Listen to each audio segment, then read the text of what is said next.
अस्सलाम वालेकुम एवरीवन। आज की वीडियो के अंदर मैं आपको गाइड करूंगी कि फर्स्ट ईयर एमबीबीएस के अंदर आपने किस तरह से पढ़ना है, अपनी तैयारी को किस तरह से करना है, क्योंकि अब आपका हो चुका है मॉड्यूलर सिस्टम। तो आपको मॉड्यूलर सिस्टम की तरह से पढ़ाई को करना है। अब मैं आपको गाइड करूंगी प्रॉपर तरीके से कि आपने किस तरह से पढ़ना है। फर्दर मैं आपको बताती हूँ कि आपका पेपर होने किस तरह से। आपके 3 ब्लॉक होंगे पूरे साल के अंदर, एक ब्लॉक 1, ब्लॉक 2 एंड ब्लॉक 3। अब आपका जो ब्लॉक 1 है उसके अंदर आपके 2 मॉड्यूल्स हैं। जो ब्लॉक 2 है उसमें एक ही मॉड्यूल है और जो ब्लॉक 3 है उसमें भी 2 मॉड्यूल्स हैं। इस तरह से मिला के आपके टोटल 5 मॉड्यूल्स और आपके 3 ब्लॉक्स होंगे। ठीक हो गया, ये पूरे साल के अंदर आपके होने हैं। और फिर लास्ट में आपका होना है प्रॉफ। ठीक हो गया, और प्रॉफ भी आपके ब्लॉक की तरह से ही होना है, जैसे कि आपका ब्लॉक 1 का पेपर होगा, फिर आपका ब्लॉक 2, फिर ब्लॉक 3। इस तरह से ही आपके प्रॉफ होने, यानी आपके प्रॉफ के 3 पेपर ही होने हैं ब्लॉक की तरह के। जिस तरह आपका ब्लॉक का सिलेबस है उसी तरह से आपका प्रॉफ का पेपर होना है। फर्दर एक और क्वेश्चन मुझे बहुत ज़्यादा आ रहा था कि क्या मॉड्यूलर सिस्टम बहुत मुश्किल है, क्या हमें हर टाइम पढ़ना पड़ेगा, क्या हमें हर टाइम पढ़ते रहना है, कि मतलब कि रोज़ रोज़ पढ़ना होगा। तो ऐसा बिल्कुल नहीं है। अब आपका सिस्टम क्या हुआ है, आपका सिस्टम थोड़ा सा कॉन्सेप्चुअल हो गया है, यानी वो आपकी थोड़ी सी स्किल्स पर ज़्यादा काम करेंगे, आपको स्किल्स ज़्यादा सिखाएंगे, क्योंकि आपकी फर्स्ट ईयर से ही हॉस्पिटल रोटेशन शुरू हो जाएंगी, जबकि पिछले सिस्टम के अंदर आपकी थर्ड ईयर से रोटेशन शुरू होती थी। तो अब आपकी फर्स्ट ईयर से ही रोटेशन शुरू हो जाएंगी, तो आपको थोड़ी बहुत हॉस्पिटल की नॉ हाउ जो है वो फर्स्ट ईयर से ही आने लग जाएगी। तो आपकी थोड़ी सी स्किल्स बेटर हो जाएंगी। अब फर्दर आपके जो सब्जेक्ट होते हैं, जो मेजर सब्जेक्ट्स हैं ना, आपके कुछ मेजर सब्जेक्ट्स हैं और कुछ माइनर सब्जेक्ट्स हैं। अब माइनर सब्जेक्ट की एज सच कोई वेटेज नहीं है, क्योंकि वो सिर्फ आपके 1-2 MCQ इस तरह से आपके आएंगे। ठीक है, जो आपके मेजर सब्जेक्ट हैं, अभी भी आपके मेजर सब्जेक्ट एनाटमी, बायोकेम और आपके फिजियोलॉजी ही हैं, आपके फिजियोलॉजी ही हैं। जो आपके माइनर सब्जेक्ट है उसके अंदर हमारे पास फार्मा आ जाता है, पैथो आ जाती है, साथ ही आपके पास सीमेंट आ जाता है, कुरान स्टडी आ जाती है, आपके पास कुछ पल्स आ जाते हैं, आपके पास क्लिनिकल रोटेशंस आ जाती हैं, आपके पास एथिकल का सब्जेक्ट आ जाता है। ठीक है, क्या इसके अंदर क्या होगा कि वो आपसे कभी पूछ लेंगे आपके ऑस्पी वगैरह के अंदर के ब्रेकिंग बैड न्यूज़ किस तरह से करनी है। ये मोस्टली आपके BS के अंदर आती है, बिहेवियर साइंसेस के सब्जेक्ट के अंदर। तो वो अभी से आपको सिखाने लग गए हैं, क्योंकि बिहेवियर साइंस जो होता है वो थर्ड ईयर में होता है। तो अभी से आपको थोड़ी सी नौ हाउ देने लग गए हैं कि आपने किस तरह से ब्रेकिंग बैड न्यूज़ करनी है, आपने किस तरह से किसी पेशेंट को काउंसिल करना है। तो आपकी स्किल्स को डेवलप कर रहे हैं। अब फर्दर मैं आपको बताऊंगी कि आपका जो ब्लॉक 1 है उसके अंदर 2 मॉड्यूल्स हैं। ठीक है जी, अभी मैंने आपसे बात की कि 2 मॉड्यूल्स होंगे। एक जो 1 मॉड्यूल होगा that is the foundation module, and second आपके पास होगा जी हेमेटोपोइटिक, जो आपका सिस्टम है उसका मॉड्यूल। अब जो मॉड्यूल 1 होगा ना, जो आपका फाउंडेशन मॉड्यूल है, फाउंडेशन मॉड्यूल के अंदर आपने क्या पढ़ना है, उसके अंदर आपको बेसिक जनरल एनाटमी पढ़ाएंगे, क्योंकि आपको बताएंगे कि क्या होता है मीडियल, क्या होता है लैटरल, क्या होता है आपकी एनाटॉमिकल पोजीशन, क्या होती है सुपाइन, क्या होता है प्रून, क्या होता है। आपको इस तरह की सारी चीज़ें बताएंगे। ठीक है, आपको जनरल टर्म्स से फेमिलियर कराएंगे ताकि आगे आपको पढ़ने में आसानी हो। सेकंड, आपको साथ ही सेल, आपको टिश्यू, आपको बेसिक चीज़ें पढ़ाई जाएंगी। यही आपको सेल जो है फिजियो में पढ़ाया जाएगा, यही सेल टिश्यू जो है आपको बायोकेम में पढ़ाया जाएगा। एंड इसी की सारी स्टडी जो है आपको एम्ब्रियोलॉजी में किस तरह से सेल डेवलप हो रहा है, आपको सारी जो हिस्टोलॉजी है उसमें भी सेल की स्टडी बताई जाएगी। आपकी सारी एपिथेलियम वगैरह जो होगी वो पढ़ाई जाएगी। ये आपका होगा फाउंडेशन मॉड्यूल। अब फाउंडेशन मॉड्यूल का मैं आपके साथ सिलेबस को डिस्कस कर लेती हूँ, क्योंकि बहुत सारे बच्चों को इसके अंदर मसला हो रहा है। तो सबसे पहले हमारे पास आ जाता है जी फिजियोलॉजी। फिजियोलॉजी का जो चैप्टर नंबर 1 है वो आपके फाउंडेशन मॉड्यूल के अंदर आता है। चैप्टर नंबर 1 के फाउंडेशन मॉड्यूल के अंदर आपने जो इंपॉर्टेंट टॉपिक्स हैं, ये जस्ट इंपॉर्टेंट टॉपिक्स हैं जो मैं मार्क करवा रही हूँ। बाकी आपने पढ़ना सारा कुछ होता है, आपने रीड एक बार सारा कुछ करना होता है, लेकिन आपने इंपॉर्टेंट टॉपिक्स को ज़्यादा अच्छे से फोकस करना है। तो फर्स्ट ऑफ ऑल आपके पास आ जाता है जी बॉडी फ्लूइड और compartments along with their composition. ये बहुत इंपॉर्टेंट है, इसके MCQs भी बहुत ज़्यादा आते हैं, इसको आपने बहुत अच्छे से करना है। आपको डिफरेंस बिटवीन आना चाहिए एक्स्ट्रा सेलुलर फ्लूइड और इंट्रा सेलुलर फ्लूइड। ये आपको बाद में भी बहुत काम आएगा, ये आपको बहुत बेसिक जनरल नॉलेज है, तो ये आपने बहुत अच्छे से कॉन्सेप्ट लेना है। Positive and negative feedback mechanism भी आपको एंड तक काम आएगा, आपके फाइनल ईयर तक, तो ये भी आपने बहुत अच्छे से कर लेना है। इसकी एग्जाम्पल्स जो है वो बहुत इंपॉर्टेंट है, एग्जाम्पल्स आपने अच्छे से करनी है। और गेन ऑफ कंट्रोल सिस्टम की इक्वेशन आपने अच्छे से करनी है। तो ये आपका चैप्टर नंबर 1 था फिजियोलॉजी का, आपकी गाइटन की बुक से। चैप्टर नंबर 2 आपने साथ ही करना है अपने फाउंडेशन ब्लॉक के अंदर, जिसके अंदर इंपॉर्टेंट टॉपिक्स हमारे पास हैं। प्रोटोप्लाज्म का स्ट्रक्चरल कंपोजिशन आपने करनी है। देन आपने फंक्शंस ऑफ ऑल ऑर्गेनेलीज जो हैं ये आपकी फिंगर टिप्स पे होने चाहिए। ये आपको बायोलॉजी से भी आते होंगे जो आपने फर्स्ट ईयर सेकेंड ईयर में पढ़ी है, लेकिन यहाँ पर थोड़ा सा उसको हाई लेवल कर देते हैं, तो आपको एज सच थोड़ी थोड़ी इन्फॉर्मेशन जो है ना वो एक्स्ट्रा वाली भी करनी पड़ेगी, ठीक है। तो आपने जनरल नॉलेज आपके पास सारी ऑर्गेनाइज का पहले से मौजूद है, अब आपने बस उस नॉलेज को पॉलिश करना है और उसको थोड़ा सा हायर लेवल पे लेके जाना है। उसके बाद आपके पास ग्लाइकोकैलिस के सिग्निफिकेंस के 4 पॉइंट्स जो आपकी बुक में लिखे हुए हैं ये आपने अच्छे से करने हैं।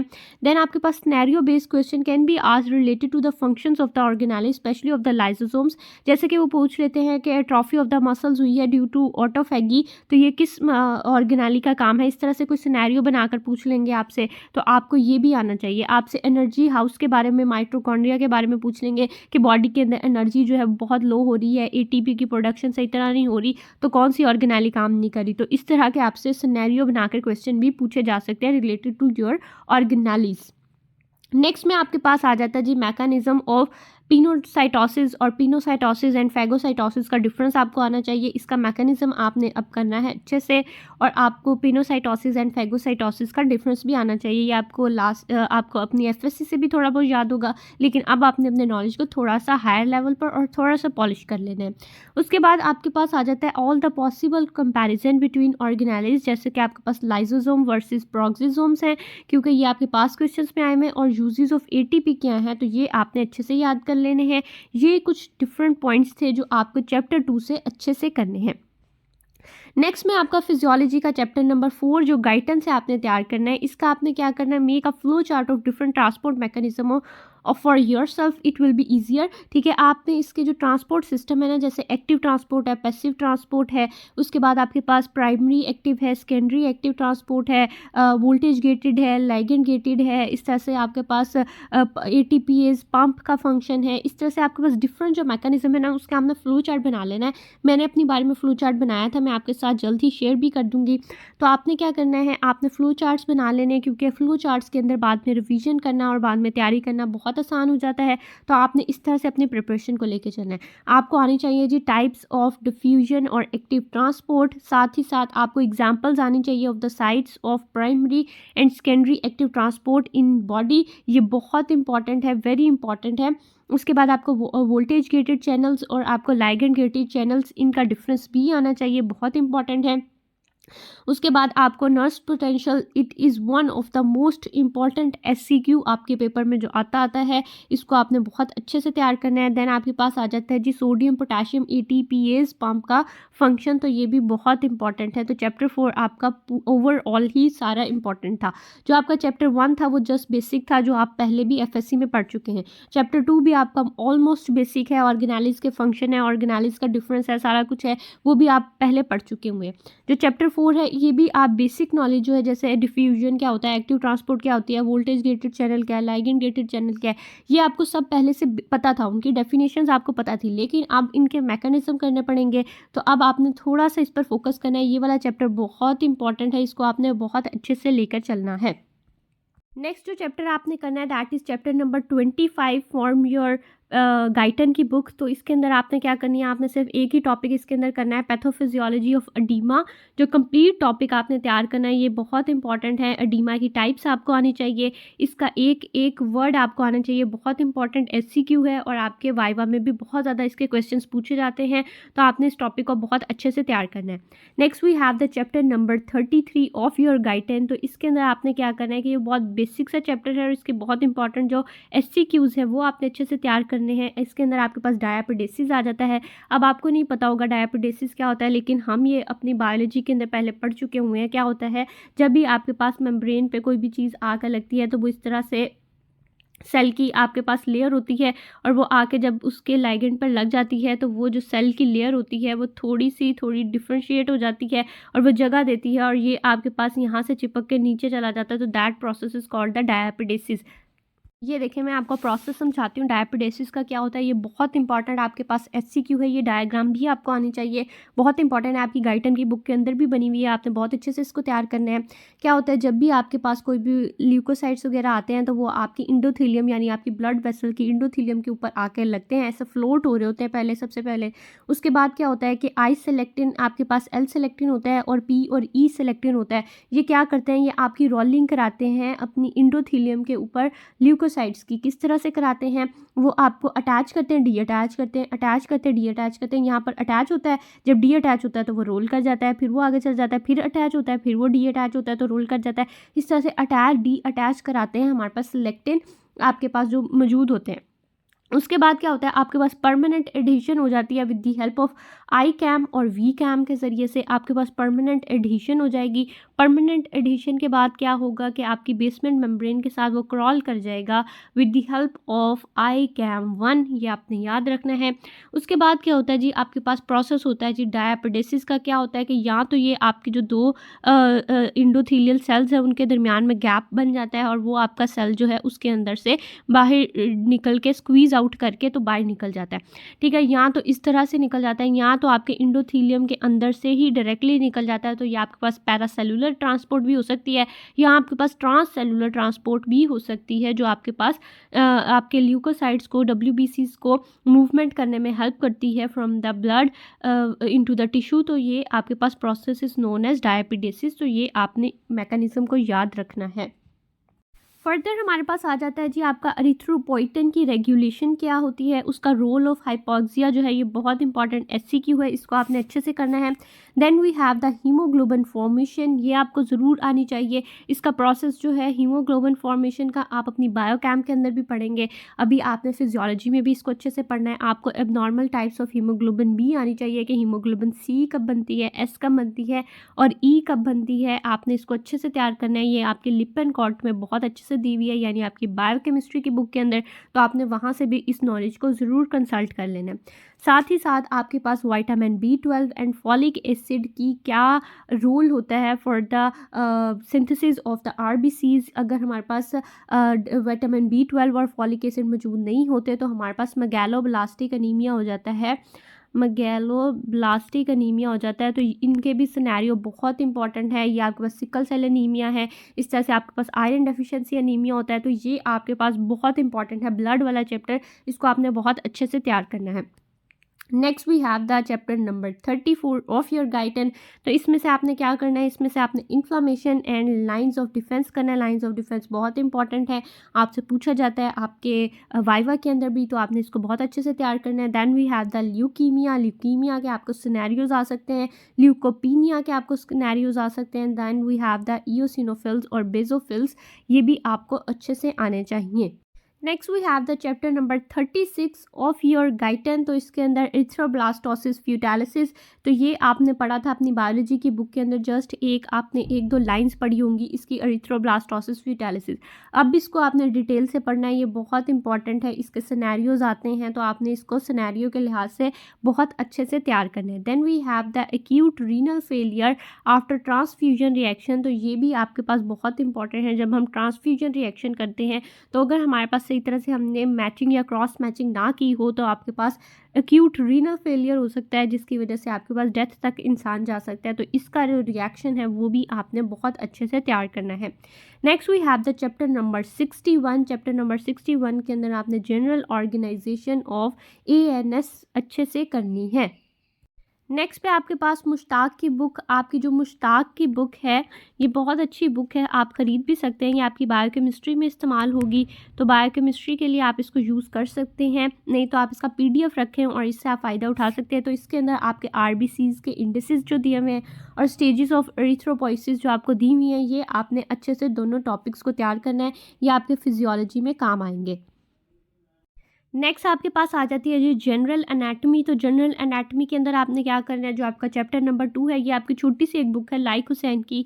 तो इसके अंदर आपके जो इंपॉर्टेंट टॉपिक्स होते हैं वो आपका चैप्टर नंबर 3, 4, 5 और आई गेस 6, ये जो 3-4 टॉपिक्स होते हैं ये बहुत इंपॉर्टेंट होते हैं, ये आपने कंप्लीट करने होते हैं और बाकी जो होते हैं वो आपने थोड़े से सिलेक्टिव करने होते हैं। तो ये आपने टॉपिक्स अच्छे से तैयार कर लेने हैं। जो आपका चैप्टर नंबर 2 है उसके अंदर आपको एनाटॉमिकल नोमेनक्लेचर अच्छे से आना चाहिए, आपको पता होना चाहिए कि एनाटॉमिकल पोजीशंस क्या हैं, आपको प्लेन्स ऑफ बॉडी पता होनी चाहिए, आपको पता होना चाहिए कि कहाँ पे कोरोनल प्लेन है, कौन सी आपके पास मीडियन प्लेन है, कौन सी आपकी पैरामीडियन है। तो ये सारी बातें आपको अच्छे से पता होनी चाहिए। एनाटॉमिकल पोजीशंस में आपको पता होना चाहिए कि कौन सी लैटरल है, कौन सी मीडियल है, ये सारी इंपॉर्टेंट डेफिनेशंस आपको आनी चाहिए। फर्दर आपके पास आ जाता है जी chapter number 3 of your general anatomy, जो लाइक हुसैन की बुक है। ये आपके पास मोस्ट इंपॉर्टेंट चैप्टर है, इसमें से कई बार आपके पास क्वेश्चन आता है, तो ये आपने याद रखनी है। फर्स्ट ऑफ ऑल आपको इसकी क्लासिफिकेशन बहुत अच्छे से आनी चाहिए, आपको डेवलपमेंटल, रीजनल, साइज़ या शेप हर लिहाज से इसकी जो आपका क्लासिफिकेशन है वो अच्छे से आनी चाहिए। उसके बाद आपको पता होना चाहिए डायाफिसिस क्या होता है और एपिफाइसिस क्या होता है। फिर आपको blood supply of the long bones किस तरह से होती है ये आपको पता होना चाहिए। एंड देन आपको टाइप्स ऑफ कार्टिलेज और इनकी एग्जांपल्स बहुत अच्छे से आनी चाहिए। फर्दर हमारे पास जो चैप्टर नंबर 4 है that is of your joints. तो जॉइंट्स की क्लासिफिकेशन आपको आनी चाहिए, जिसके अंदर हमारे पास साइनार्थोसिस और आपके पास सिनकॉन्ड्रोसिस आ जाता है। तो ये भी आपके पास, और इनकी ना आपको डेफिनेशंस के साथ साथ, क्लासिफिकेशन के साथ साथ आपको एग्जांपल्स भी आने चाहिए। तो ये आपने ज़रूर साथ साथ तैयार करनी है, क्योंकि हमारी बारे में जो क्वेश्चन आया था उसके अंदर उन्होंने क्लासिफिकेशन के साथ कहा था कि एग्जाम्पल ऑफ ईच क्लासिफिकेशन, तो आपने साथ साथ फिर एग्जाम्पल भी लिखनी थी। फर्दर आपकी क्लासिफिकेशन आ जाती है according to the base of complexity, या आपके पास डिग्री ऑफ फ्रीडम के लिहाज से, शेप के लिहाज से, ऑफ द आर्टिकुलेटिंग सरफेस। तो ये आपके पास डिफरेंट इसकी जो क्लासिफिकेशन है जॉइंट्स की, ये भी बहुत इंपॉर्टेंट चैप्टर है, आपने इसको बहुत अच्छे से तैयार करना है। उसके बाद आपके पास आ जाता है what factors are responsible for the stability of the joint. तो ये फैक्टर्स जो स्टेबिलिटी के लिए इंपॉर्टेंट है, इनको भी आपने अच्छे से तैयार करना है। Next we have the chapter number 5 जो आपके मसल्स का है। तो मसल्स की भी आपको classification according to the shape, आपको अकॉर्डिंग टू द फाइबर का आर्किटेक्चर और ग्रुप ऑफ एक्शन, यानी आपके पास एगोनिस्ट है, एंटागोनिस्ट है, या आपके पास सिनर्जिस्टिक इफेक्ट है, या आपके पास शेप के लिहाज से स्पिंडल शेप है, आपके पास किस शेप का, ये आपको पता होना चाहिए। आर्किटेक्चर के लिहाज से आपको पता होना चाहिए कि जब वो स्मूथ सेल है, आपके पास स्केलेटल सेल है, या आपके पास कार्डियक है, किस तरह का है, तो ये आपको सारी पता होनी चाहिए। फर्दर आपको पता होना चाहिए कि पिनेट मसल क्या होता है, ये बहुत इंपॉर्टेंट आपके पास SCQ है, तो ये आपने बहुत अच्छे से तैयार करना है। Next we have the circulatory system, chapter number 6 आपका है। इसकी भी आपको क्लासिफिकेशन आनी चाहिए, आर्टरीज की, आर्ट्रियोल्स, कैपिलरीज, वेन्यूल्स और वेन्स की, और उन सब की आपको एग्जांपल्स भी अच्छे से आनी चाहिए। टाइप्स ऑफ एनास्टोमोसिस आपको बहुत अच्छे से आना चाहिए, बहुत इंपॉर्टेंट है, बाद में आपके ग्रॉस एनाटमी में भी आपको हेल्प करेगा। साथ ही आपको पोर्टल सिस्टम भी बहुत अच्छे से आना चाहिए। तो ये आपकी थी जनरल एनाटमी जो आपके फाउंडेशन मॉड्यूल के अंदर होती है। फर्दर आपके पास आ जाती है जी बिहेवियर साइंसेज की गाइडलाइन। तो बिहेवियर साइंसेज जो होती है ये ना मेजर सब्जेक्ट होता है आपका 3rd ईयर MBBS के अंदर। अभी आपके लिए ये माइनर के तौर पर काम करेगा, तो माइनर के तौर पर काम करेगा। और इसकी जो बुक होती है दैट इज़ मुवद्दत राना। तो मुवद्दत राना की इसकी बुक होती है, अगर आप चाहें तो ख़रीद सकते हैं, नहीं तो आप इसको PDF से यूज़ कर सकते हैं, यहाँ पर आप प्रिंट आउट करा सकते हैं।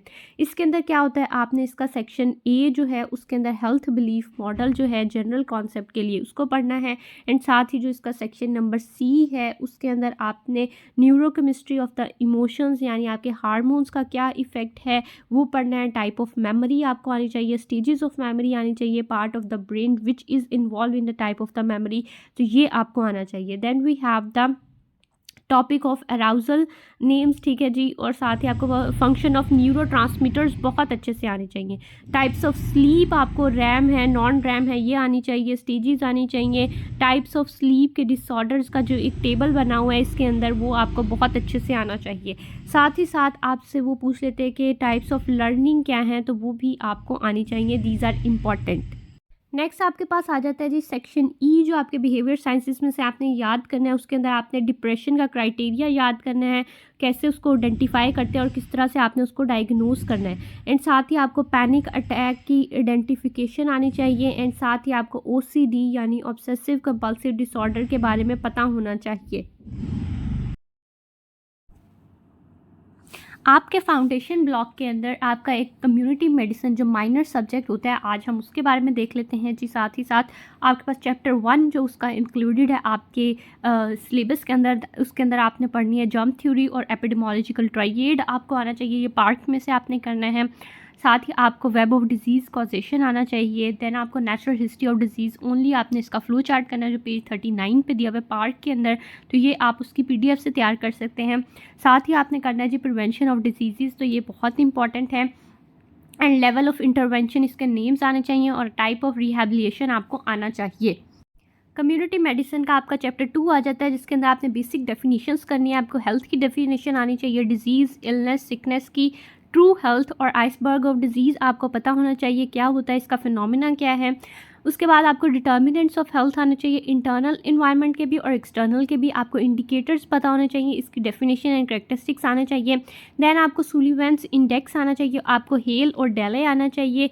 हेल क्या होता है, हमारे पास हेल्थ एडजस्टेड लाइफ एक्सपेक्टेंसी होती है, और डेले आपके पास होता है जी डिसेबिलिटी एडजस्टेड लाइफ ईयर्स, तो ये आपको दोनों की डेफिनेशंस आनी चाहिए। Then you need to know the dimensions, जिसके अंदर आपको टाइप्स पता होनी चाहिए, डेफिनेशंस पता होनी चाहिए।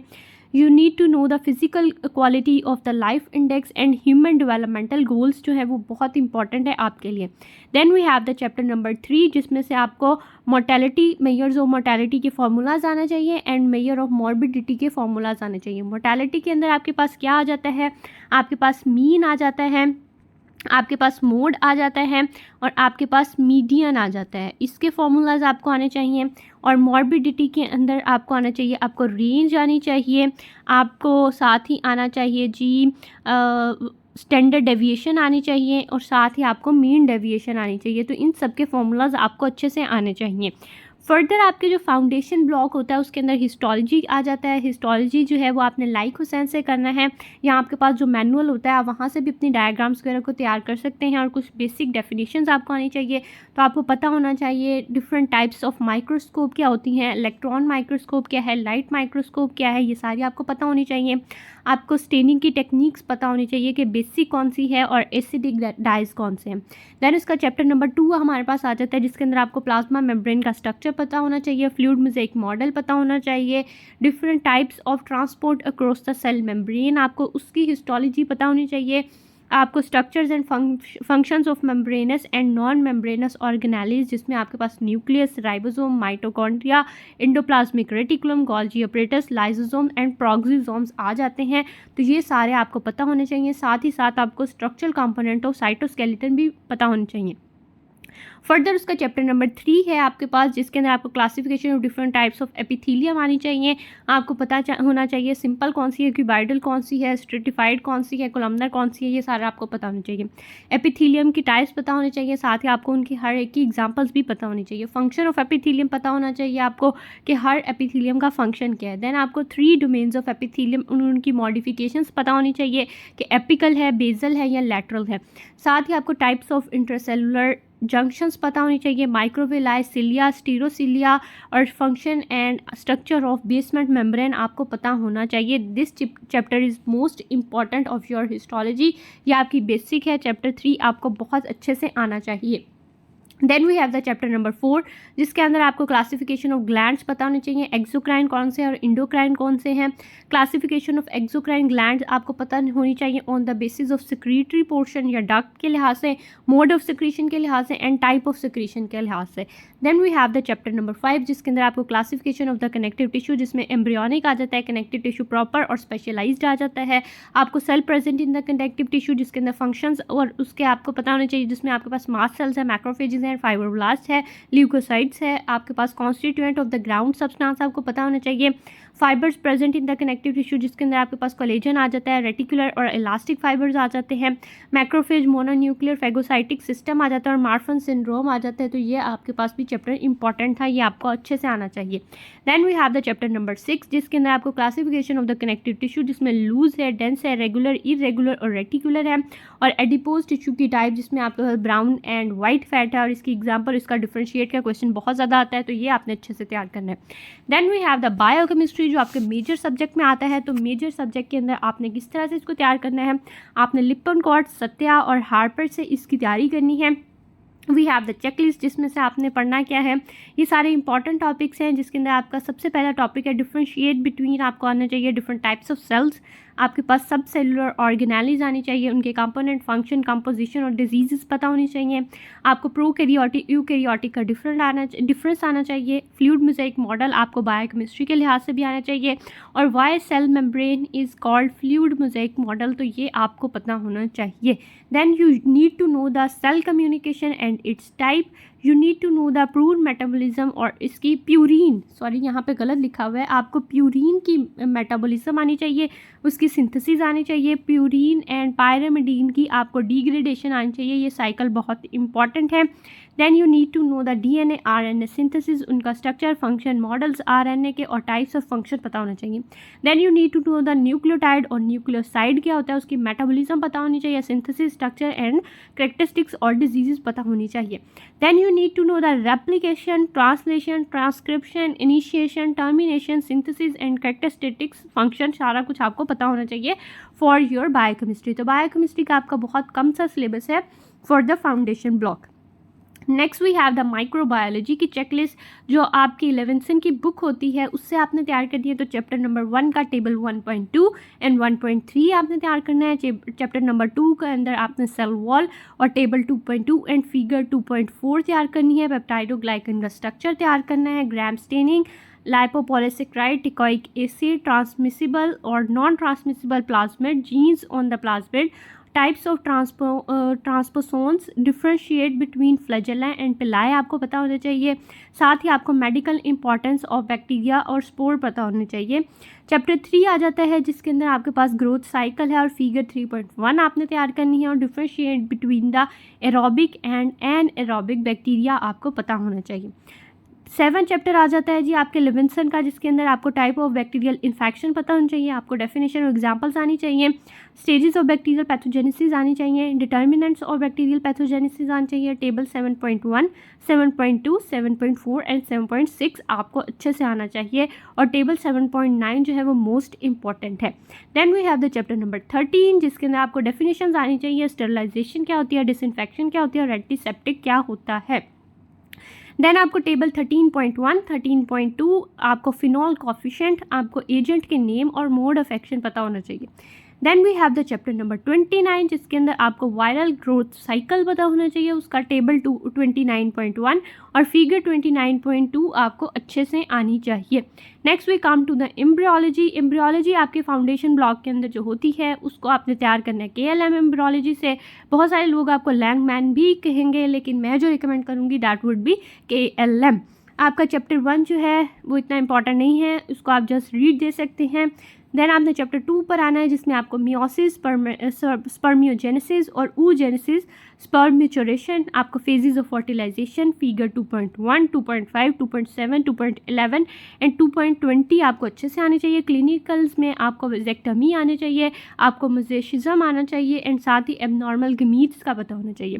Then we come to the chapter number 3, जिसके अंदर आपको यूट्रोप्लेसेंटल सर्कुलेशन पता होनी चाहिए, development of the chorionic sac पता होना चाहिए, formation of amniotic cavity, implantation of the blastocyst है एंड क्लिनिकल्स में आपको टाइप ऑफ एबॉर्शन आना चाहिए, एक्स्ट्रा यूट्राइन इम्प्लांटेशन आनी चाहिए एंड प्लेसेंटा प्रिविया आना चाहिए। नेक्स्ट आपके पास आ जाता है जी चैप्टर नंबर 4, जिसमें आपको गैस्ट्रोलेशन आनी चाहिए, न्यूरोलेशन आनी चाहिए, फेट्स ऑफ एलन ट्वाइस आना चाहिए एंड क्रॉनिक वेलाई आना चाहिए। तो ये chapter 4 is important. Then we have the chapter number 5, जिसके अंदर आपको जर्म लेयर डेरिवेटिव्स आने चाहिए। ये सिर्फ आपने नाम याद करने होते हैं, ये एक बॉक्स भी दिया हुआ है वो भी आपने अच्छे से याद करना है। फोल्डिंग ऑफ एम्ब्रियो आनी चाहिए आपको। देन आपको टेबल 5.1 और फिगर 5.5 आनी चाहिए। Then we come to the chapter number 6, जिसके अंदर आपको लो बर्थ वेट पता होना चाहिए, estimation of the fetal age आनी चाहिए, प्रोसीजर उसका पता होना चाहिए। टेबल 6.1 एंड 6.2 और फिगर 6.1 आपने अच्छे से तैयार करनी है। देन मोस्ट इंपॉर्टेंट जो आपका चैप्टर है दैट इज चैप्टर नंबर 7, जिसके अंदर आपको parts and fate of placenta पता हो, डिसिडुआ पता हो, placental function, hormones and allograft का पता हो, स्टेजेस ऑफ लेबर पता हो, एमनियोटिक फ्लूइड की कंपोजिशन एंड फंक्शन पता हो, मल्टीपल प्रेगनेंसीज पता हो, आपको प्री एक्लेम्सिया पता हो, ट्विन ट्रांसफ्यूजन सिंड्रोम, डायजाइगोटिक आपके पास ट्विंस क्या होता है और एमनियोटिक बैंड सिंड्रोम क्या होता है, तो ये सारा कुछ आपको पता होना चाहिए। Next we have the chapter number 20, जिसके अंदर आपको टेट्रापोलाइडी और एनप्लाइडी पता होना चाहिए, मोज़ेशिज्म पता होना चाहिए, क्रोमोसोमल आपके पास सिंड्रोम जिसमें डाउन, एडवर्ड एंड पेटावा आ जाता है, टर्नर सिंड्रोम है, एंजलमैन है, प्रेडर विलाय है, नेम ऑफ टेट्रोजेंस है, टेबल 20.1, 20.3 एंड 20.6 आपको अच्छे से पता होना चाहिए। Next we come to the pathology, जिसकी चेकलिस्ट में आपकी रॉबिन्स की बुक से आप पढ़ते हैं। चैप्टर नंबर 2 आ जाता है मेनली, जिसमें आपको सेल डेथ, टेबल 2.1, आपको नेक्रोसिस की मॉर्फोलॉजी अच्छे से आनी चाहिए, टाइप्स ऑफ नेक्रोसिस पता होनी चाहिए, बहुत इंपॉर्टेंट है, मैकेनिज्म ऑफ अपोप्टोसिस है, physiology and pathology of apoptosis है, सेलुलर अडेप्टेशन है, बहुत इंपॉर्टेंट है, इंट्रासेलुलर एक्यूमुलेशन है जिसमें पिगमेंट्स जो है वो सबसे इंपॉर्टेंट है, डायस्ट्रॉफिक और मेटास्ट्रॉफिक कैल्सिफिकेशन है, इसकी डिफरेंट एग्जांपल्स आपको अच्छे से आनी चाहिए। तो ये सारी आपकी गाइडलाइन थी for your foundation block. Next video के लिए स्टे ट्यून्ड।